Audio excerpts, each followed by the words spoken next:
Hello, everyone, and welcome to another episode of CPAT Paranormal Chronicles. Couldn't say it. Get my words out then. Today, I'm delighted to have on the show, I forgot your name, Karin. Karin. Karin Beasant. See, I'm losing it already. It's just one of those days. Karin is a paranormal investigator, a paranormal consultant. She's the assistant producer of My Ghostly Footsteps. We'll hear more about that later. And she's also a historic researcher. And she's part of the Jamaica Inn paranormal team. Karin, welcome and thank you for being on the show. Oh, it's an honour. Thank you.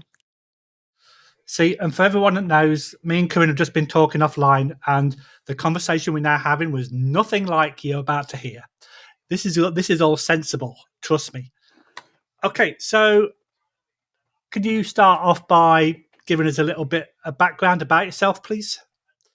Yes, so I'm from Bristol in England, and as you will find out, I have what is left of the original Wessex accent, or as we call it now, Bristolian, much to the horror of my foreign mother, who wishes I could speak proper English. So I grew up in a house, small terrace house, modern built, as old as me. And growing up, there were a couple of strange things, but no one talked about ghosts or problems or anything like that. And it wasn't until I had my own pub in the centre of Bristol. Now, Bristol is a former medieval city, and my pub was over 300 years old and my cellar medieval. And the first 6 months of being there, I used to lock my door because strange things would happen. And I would be all alone in this very 3-story tall old inn, and keys would get thrown, the door would get kicked, and people would see a woman. But once I got used to it, it sort of left me alone and concentrated on what scaring men that it didn't like. And I lived there for over 4 years. So that was my introduction to ghosts, but in a way that I thought, oh, was just an invisible flatmate and doesn't pay rent, the little get. Yeah, the amount of times that I hear that sort of like, invisible flatmates, sort of like, if you're going to stay, pick up a mop, do some housework. Come on, if we're going to live together, let's do it amicably. Exactly. Yeah. So we're going to be talking about Jamaica Inn, and for those people that don't know, but the Jamaica Inn is absolutely renowned throughout the world. There was a novel in 1936, the film in 1939, and then more recently there's been a mini series from 2014 to 2015. So, what got you involved with the Jamaica Inn? Was a fluke, actually. So over 10 years ago, I was chatting with a lady from Cornwall, and she said the new owner, Alan Jackson, had just bought this old inn. And I think I went there about 30 something years ago. And she said, I'm looking to do a team. She said, would you like to come down? I said, yes, who wouldn't? And the owner formed his own Jamaica Inn paranormal team. And then over the course of a few months, she left. I stayed on. And it went from, having other event companies in, which it always had done, to just being exclusive to its own team. And then I found a golden opportunity of this will be the best study case in the world. For me, as a passionate investigator, it renewed my love of history. So we look at this, you think, oh, it must be a smuggler's inn. But over the years, researching, interviewing people, I interviewed a lady who was born there in the 1950s. So you have this fabulous oral history that is so important to write down before the people die off. There is so much more to this old inn that we know now wasn't built in 1750, it was built in 1776. And the history and the conspiracy theories and Daphne du Maurier what she was told by the local vicar of Altrincham called Charles Triplett, who had afternoon tea with her at the Jamaica Inn. And I've been looking into him. He was born around Falmouth, so he would have heard stories of smuggling as a child. So when she made the Vicar of Altrincham in her book, Jamaica Inn, as the villain, she may be onto something. And that's really interesting because as soon as you mention the Jamaica Inn, the next word that people tend to use is smuggling. And even my wife, who's Canadian, she's heard of the movie, she's heard of the book, and she says, "Oh yeah, it's something to do with smuggling." But what would you? We can go into more detail because I do have a list of reports that I've done my homework. So, what would you say makes it a perfect location for the paranormal? Because the first reported sighting was in 1911 of a man sat on the wall outside, and locals went up to talk to him. He was dressed probably in what they call then old fashioned clothing. He ignored them and he disappeared. So over the years, I was thinking, well, we haven't had any more sightings. And then I was contacted by a lady who, as a child in 1977, was sat in the back of her parents' car. And she said to her parents, "Why are those people ignoring that man sat on the wall there? Look how he's dressed." So it still carries on, but unless people tell us or tell other people, we don't know. And so what we've got now is a huge database of paranormal reports, genuine ones. And we want to keep that. So, perfect example, about 7 years ago, two mediums independently said about a hooded figure in room 4. Not a monk, because we all jumped to it must be a monk. It sounded more like a pilgrim, and that was the Pilgrim Trail because Cornwall was famous for it. And 5 miles down the road is a village called Temple, and it was founded by the Knights Templar. They looked after pilgrims on their way to pilgrimage at Jerusalem. So we said nothing because we keep a good 30% back because we want to have proper, consistent reports. 2 years later, a bar staff was in the cellar on his knees putting up bottles of pills. One got up from the shelf on his own and just sat in front of him.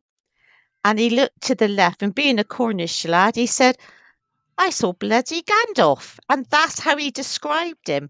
And that's the nickname. The hood, sometimes with and without a satchel, a sort of light white scratchy beard, a gentleman of obviously more senior age. And he just looked at him. We thought, oh, okay. 2 more years later, a young barmaid in the lower restaurant came out of the kitchen, saw Gandalf, stood by the fire. She thought someone was playing a joke, went back in, come back out. He was still there. And she thought, I'm going to get someone. Went back into the kitchen, grabbed a kitchen staff member, came out. He was gone. We thought, great, another report. And then last year, a couple in room 34, which is a new build, is only 7, 8 years old. She woke up at 2 in the morning to see Gandalf leaning over their bed, staring intently at her husband. And I said, "Oh, what did you do?" She said, "I left him to it and went back to sleep." So now you have a consistent report of something, but you imagine that time scale it's taken to have that. It doesn't mean to say that a ghost, whatever you want to call it, is there all the time. I've stayed at the Jamaica Inn. I dread to think how many times in room 5. And I would say it's only twice I've had paranormal reports. Footsteps around the bed, that sort of thing. And other times I've had nothing. Because I think people think you stay in a haunted room, you've got to have a haunted experience all the time, and it doesn't work like that. No, and that's a very good point because the team that we're with or that we have, we tell people that we can go to a alleged haunted location, and these ghosts or spirits are not performing monkeys. They're not going to Exactly. perform on command. So you may have to go back to a location two, three, four, five times before they kind of get familiar with you and then start interacting with you as a team. Because every man and his dog can turn up and go, please make a sound, make a noise, and it's like, they're not performing monkeys, and And and that's also, what it's people kind of think. exactly, we say to the guests, wherever we go, especially at the inn, you are a guest in their house. You have to treat them with the respect they do. If they are dead people, you wouldn't like someone go into your auntie's house and say, "Knock 3 times" in a voice like that. Have a conversation. We also have something that's unique to the world is our class system.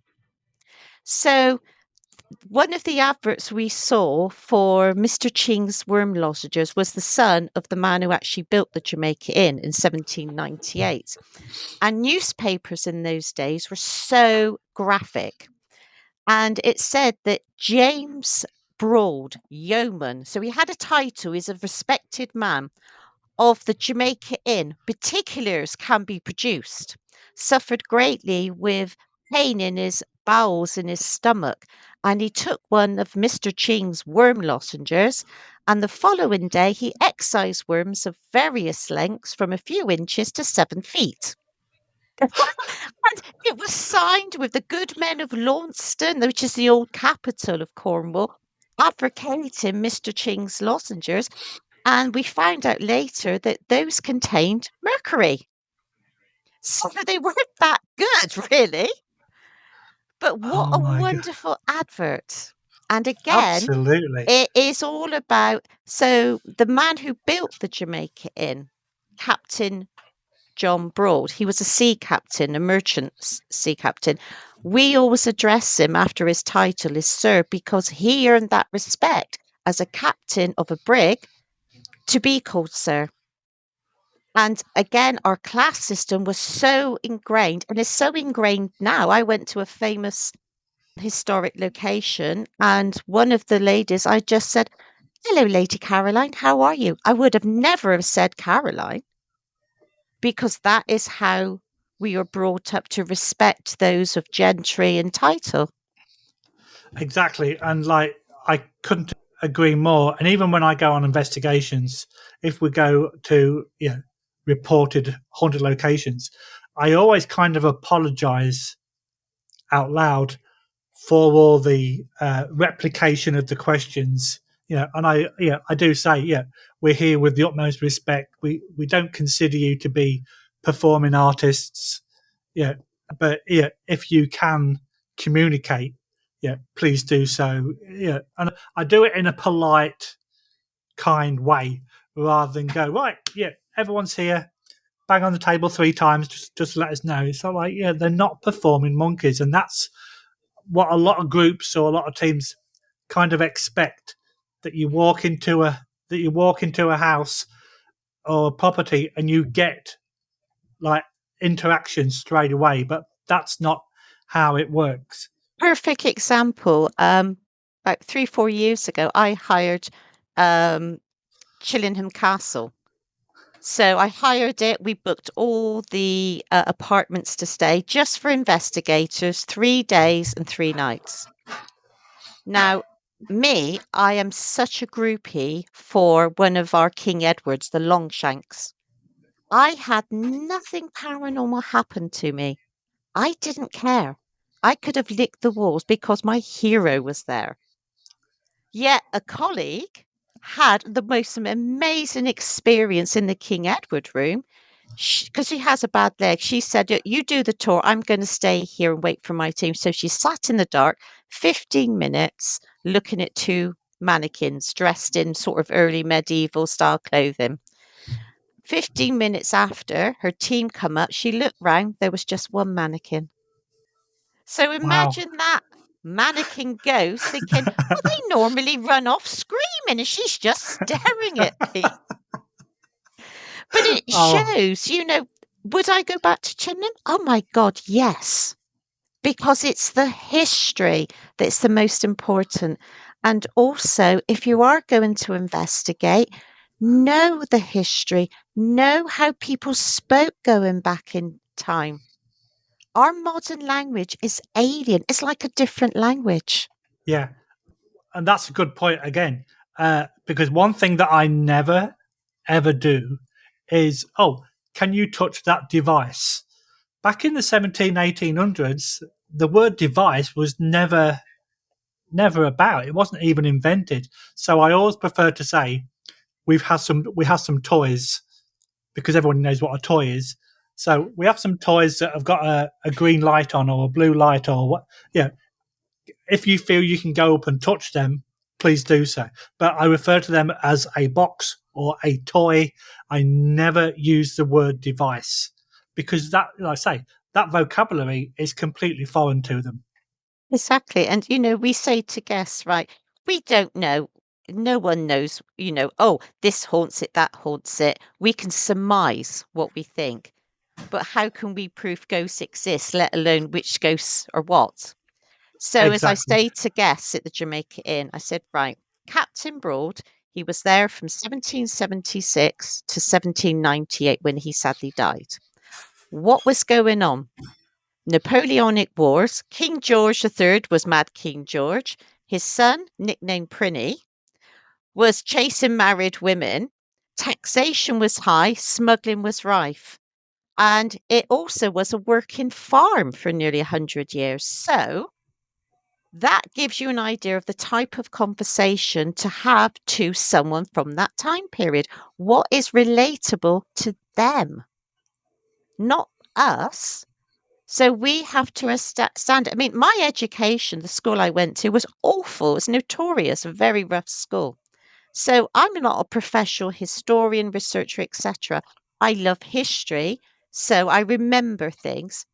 But you can just write down notes, and with those notes, then have the right conversation. And if you're lucky, you might have something back. Agreed. And it's like this podcast right now. I've got on the screen notes about Jamaica Inn. You mentioned some of the rooms, and we'll talk about more of those in a bit. But I've done my research about what the Jamaica Inn is renowned for. You can't just go into a location or even an interview like this completely blind and not done any research.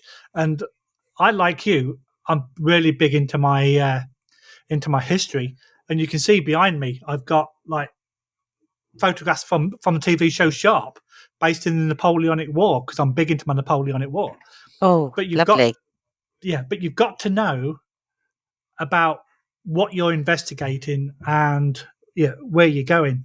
We've been to some local jails that are closed, and I've done my research on who who was held there, who was hung there, and if you've got those names, or you've got the kind of stuff that happened, and you get some feedback, and it mentions those names or it mentions a particular hanging, that's concrete evidence.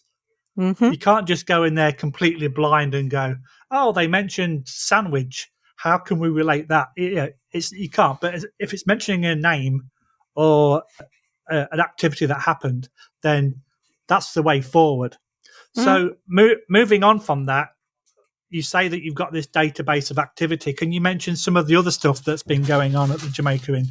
Yes. So again, when I first was there, I went by the history that was known, and you have to adapt. So when new information is verified, then you have to change and throw out all the old ideas. So again, we now know how it was built, why it was built, and looking into some of the rooms and how they changed over the years. I have a wonderful surveyor's map from 1970 when they did a lot of alterations.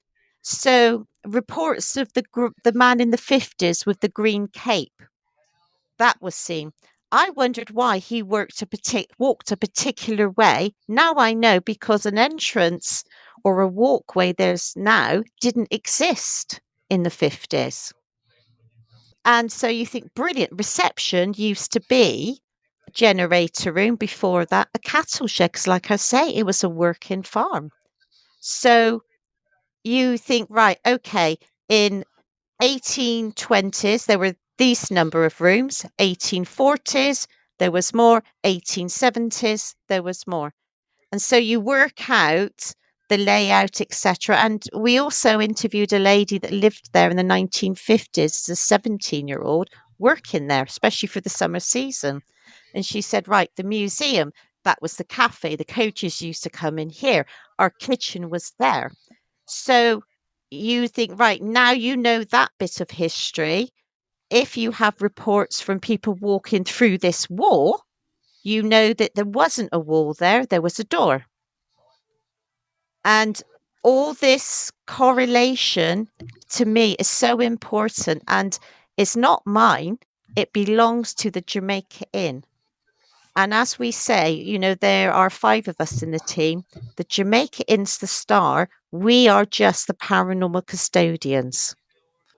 And I absolutely love that because it's great to have a location where you can do continuous investigation. And like you say, the Jamaica Inn is a perfect example of that. We have locations that we can go to, but because they also used for public investigations, we can't go there as often as what we'd like to do further investigation. If we had a location, that we could say is our own, it would be perfect. So with Jamaica Inn being an inn and being as old as it is, it's obviously synonymous to smuggling, and obviously there was horses and such like. Do you have anything like a headless horseman or any ghost horses that we can talk about? Well, in actual fact, there is a ghost car.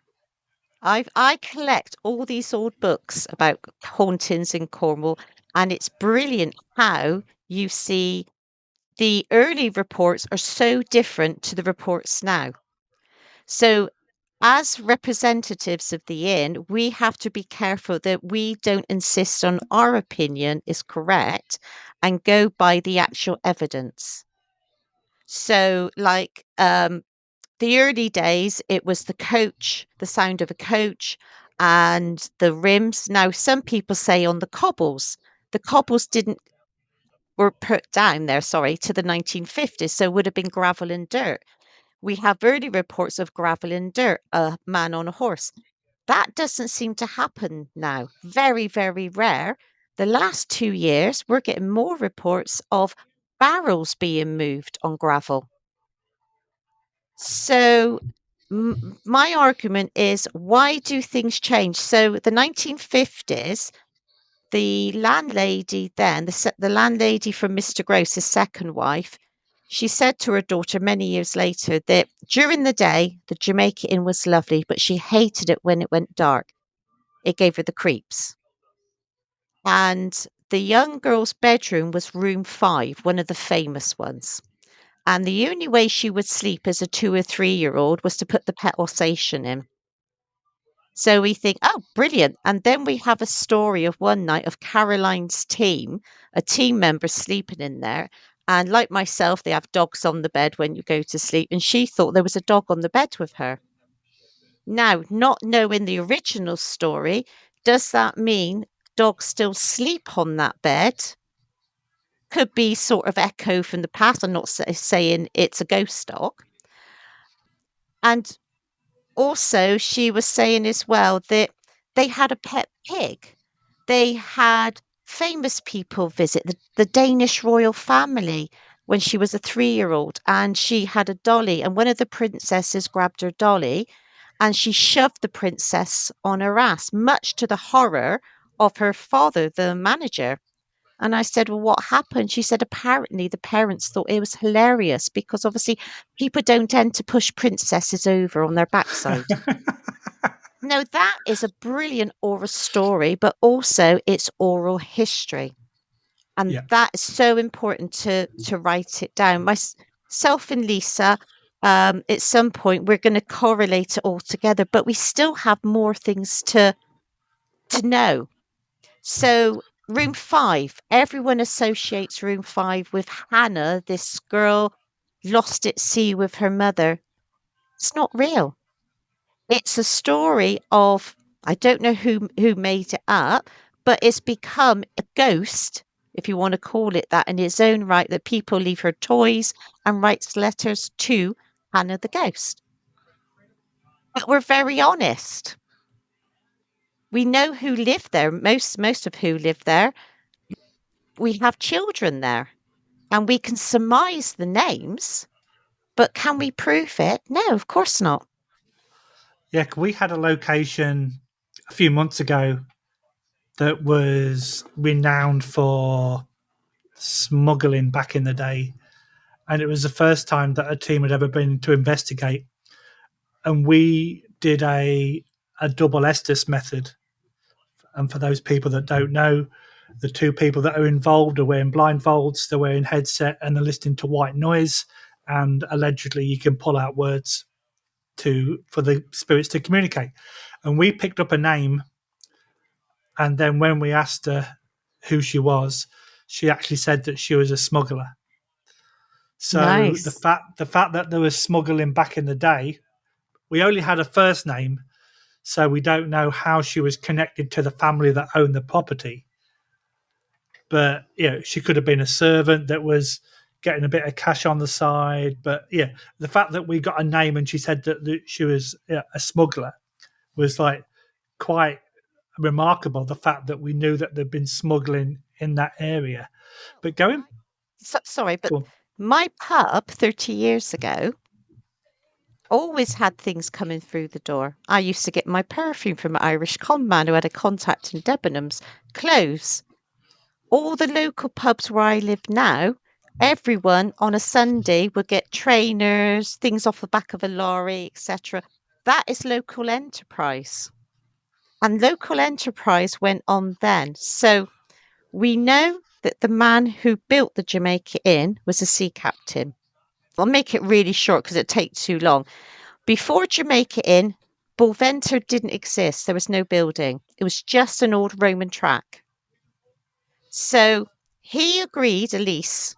He was away at sea, and one of the leaseholders was a man called James Scarwin. He was an MP, merchant involved in going to the island of Jamaica, etc. Now, why would a stranger agree a gentleman's agreement lease? They must have known each other. And where they built it was perfect because it was inland on the route, and Captain Broad had quite a few mules. Mules were used for transportation. It was built as a farmhouse, and then within 3-4 years, they built a toll road and it then became the Jamaica Inn. Nothing to do with the Trelawney family, probably as a respect to James Scarwin or perhaps Captain Broad sailed to Jamaica.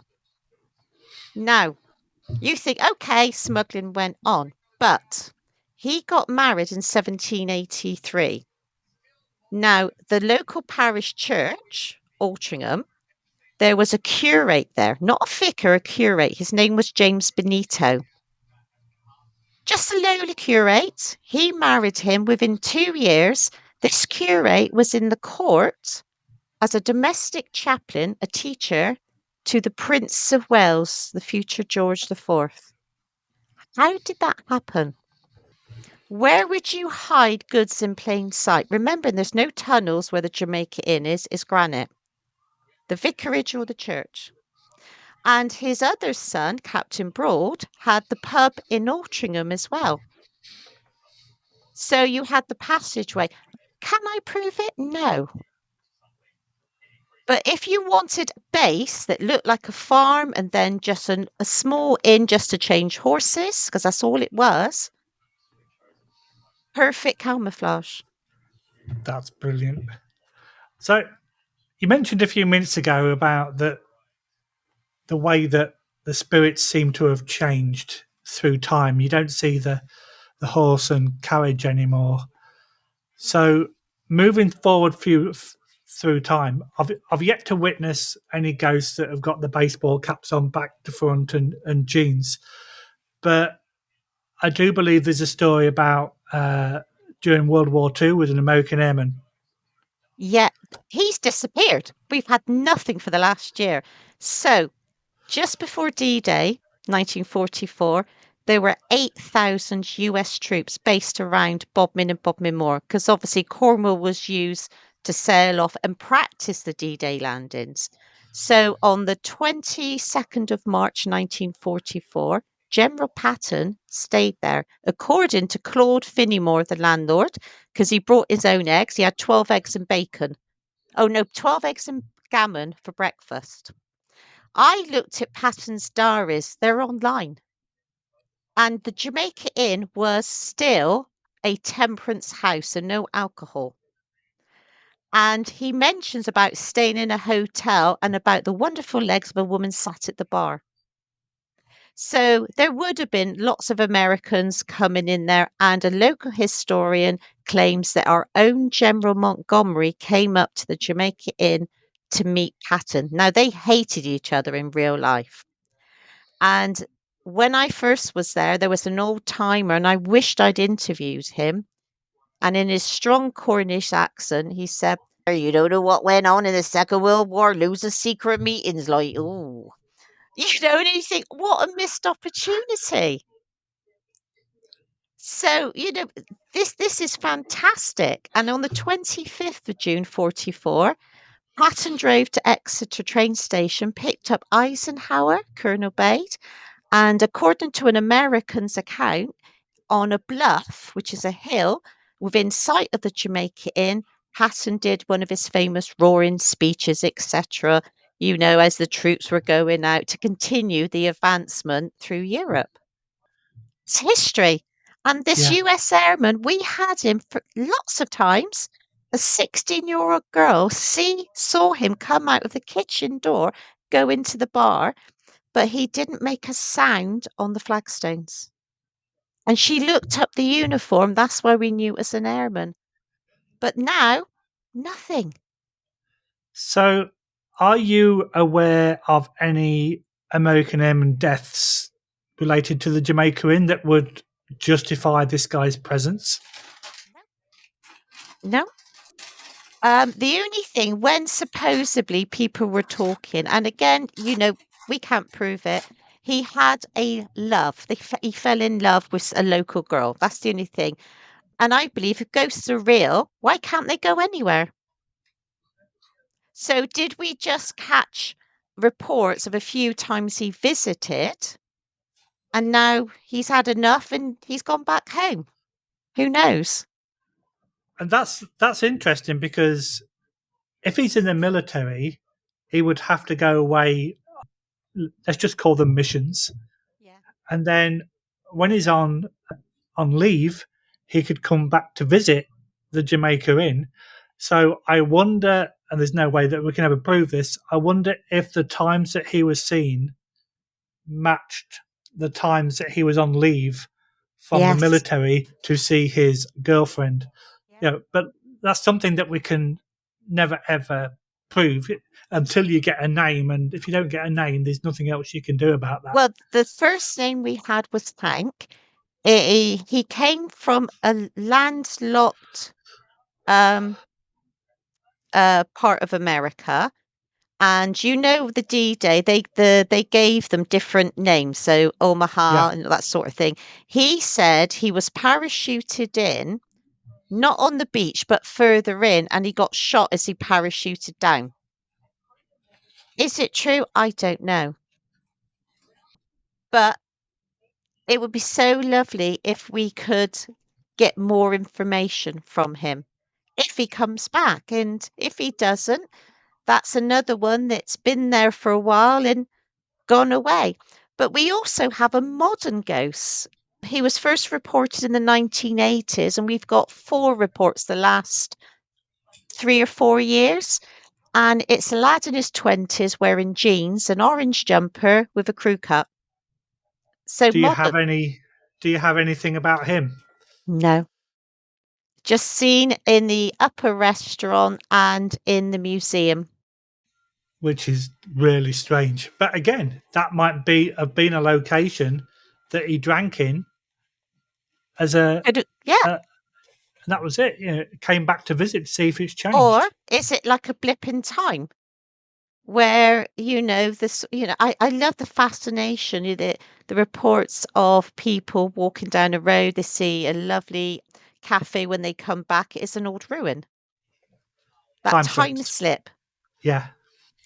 I'm hopefully getting someone to talk about time slips very soon, so that'll be interesting. Oh my, So, it's just fascinating. yeah. So, apart from the novel, the film, and the miniseries, has there been much media interest in the Jamaica Inn? Like, have you had like professional ghost hunters come down as for TV shows or anything like that? Yeah, we get a lot. We've got another German one coming out this year, and the one that came before, lucky enough, my German auntie and my cousin watched it in Germany. Oh And wow, my mum, being of German descent, was most disgusted that I spoke English all the way through. And I said, Mum, they speak better English than me. You know, we've had Paranormal Captured, we have the big YouTubers down, but we're very, very strict on protecting the brand and the history. There's nothing evil, there's nothing demonic at the Jamaica Inn. There's a prankster, and they are technically people connected there who we have to protect their integrity. And I know everything today is about, everything's got to be evil, but why? Ghosts, why can't ghosts be fun? And our ghosts are fun there. It's the yeah, naughtiness I like. We have one that we call Jack. We don't know if he's real or not. But one year, on command on the public nights, we would send a guest, say, in the museum on their own with a walkie-talkie and a blindfold. And in the bar, we'll say, Jack, could you go and grab the right buttock of that man or that woman? And it did it about 4 times in a year. And then he stopped, got bored. And this one chap said, not only did I feel the grab, he said, I could feel the thumb digging into my thigh. wow. And it doesn't matter if it's men or women. One chap was in the bar before he'd started the paranormal night, looking at the sign, and he said he felt someone grab his right buttock, and he turned round ready to punch who it was. He said there was no one behind him. So That's weird. why can't ghosts have fun? Exactly, and it's really weird because in October, November, I went to help a friend of mine set up for a public event at an old jail. It's the second oldest jail in Canada, and I'm in one particular room that was being redecorated. It used to be a kitchen, but everything had been taken out, and they'd got decorators' boards and blankets on the floor. Everywhere had been whitewashed, so it was pretty sterile area, pretty dark, but pretty sterile. And as I'm walking around, I just get like a stroke down Oh, the side of my nice. face. And it's like, did that really happen? And my first instinct, being rational, cobwebs, something hanging down from the ceiling, and there was absolutely nothing. It was a completely sterile room. And I said to the guy, I said, I've just been stroked down my side of my face. He went, oh, yeah, that happens sometimes. I was like, oh, I'm sorry, what? And it was really weird to have this sensation that I cannot explain. And that's the first time that I've been touch, so to speak. But you mentioned about not everything being a demon, and all these people that I see that oh, yeah, I've been scratched, and it's an Mm. aggressive spirit. And I always tell people if we try to communicate with somebody who's living, we will speak to them. If they've got headphones on or whatever, we'll tap them on the shoulder. Spirits and ghosts probably do exactly the same. If they try to communicate with somebody and that person can't hear them because one of them's a spirit, the next rational thing to do is to go up and touch them. And if these scratches are due to people being touched, it does not mean it's a malevolent entity. It just means that potentially it's someone just trying to get your attention. So leading on to that, have you ever had that kind of experience? Oh, do you know what? The weird thing is, though I've got more and more skeptical, I still have these amazing experiences. I've seen, I think I've added it up, 9 ghosts or shadows. So, when you're in a dark cellar There's no light source, and you see the outline of the figure. And the only way you can describe it is the black is blacker than black. It's bizarre.